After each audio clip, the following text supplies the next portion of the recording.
Good morning, fourth graders, and welcome to Tuesday. Praying you had a wonderful Bible lesson this morning and are ready to start with your math work. Mrs. Osborne is going to do a couple of money change questions with you, as well as some concept cards. Remember, when you are counting back change, that you need to count the change back in the fewest coins and bills.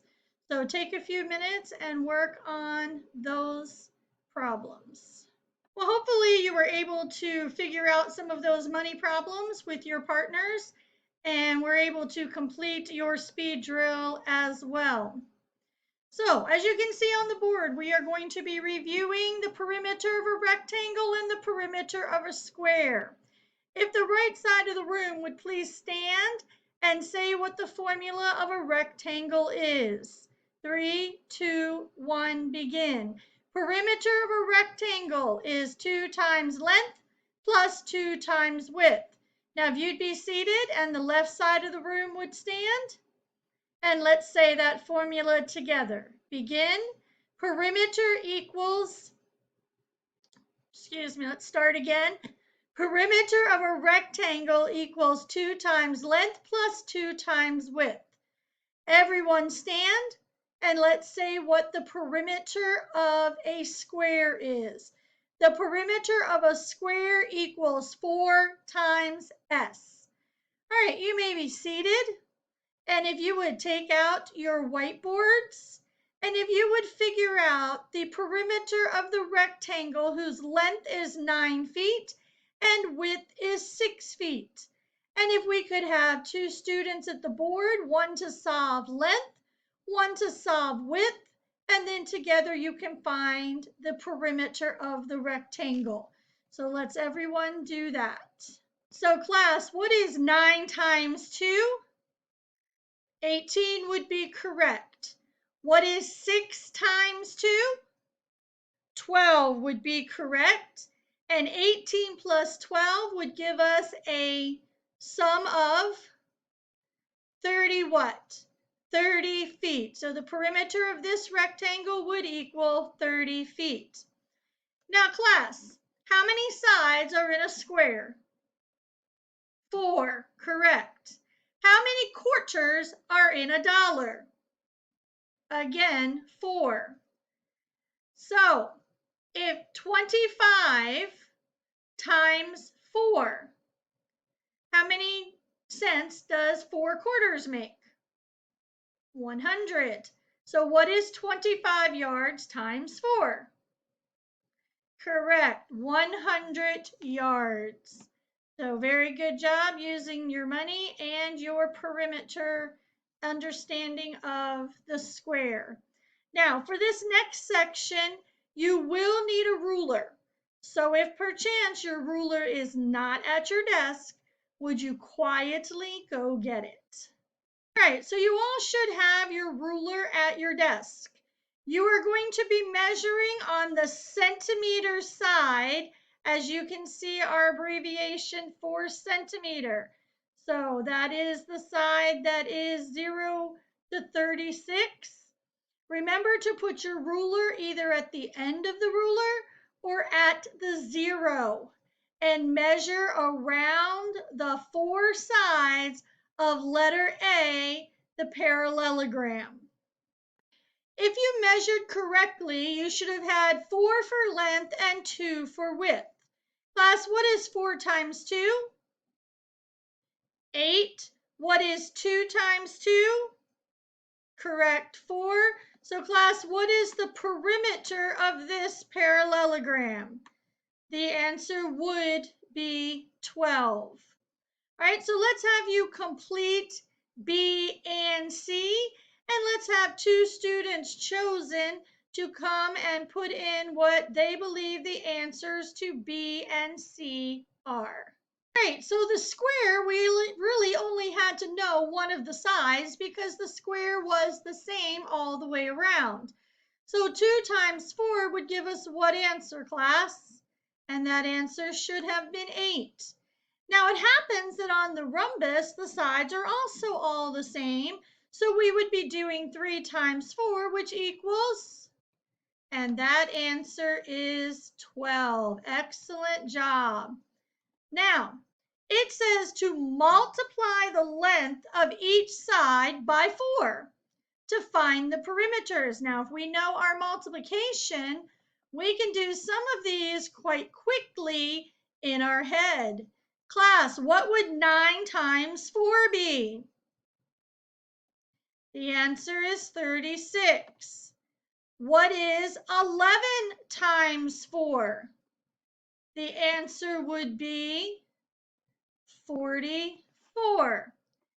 So now we're going to go to 55 times 4. And in 55 times 4,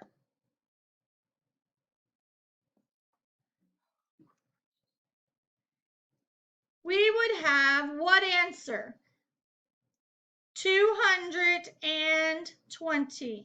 Sorry, I didn't put the right finger down to get that on there. There we go. 220. All right, so 6 times 4. 24 inches. And like I said, you can laugh about my rating at another time. Now, 73 times 4. 73 times 4. 3 times 4 is 12. And 7 times 4 plus 1 would be 29 for 292 decimeters. Now, 17 times 4. 7 times 4 is 28. And 1 times 4 plus 2 is 68.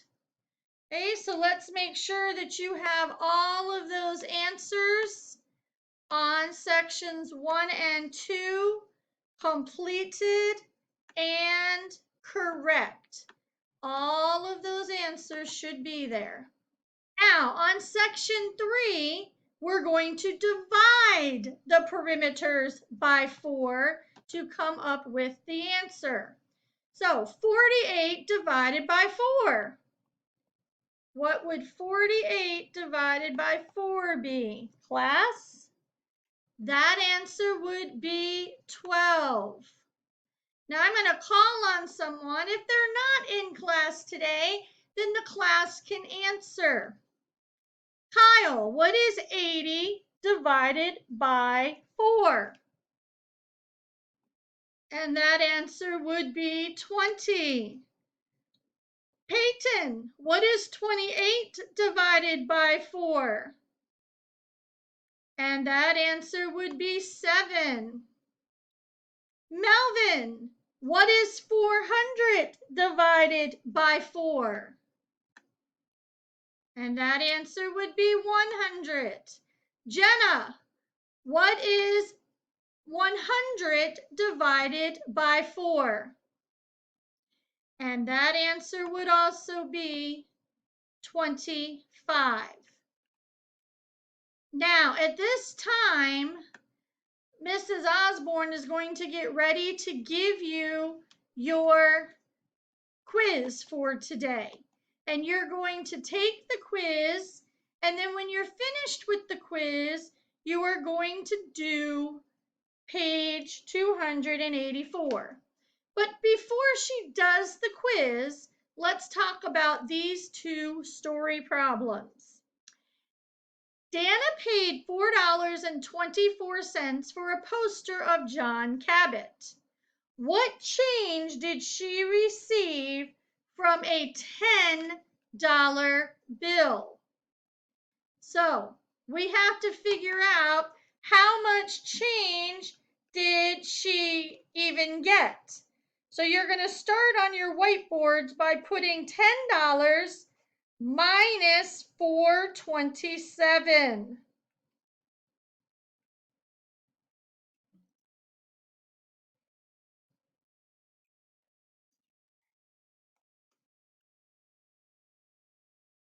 Now, the answer to the amount that she received back from the $10, if you did your subtraction correctly, would be $5.73.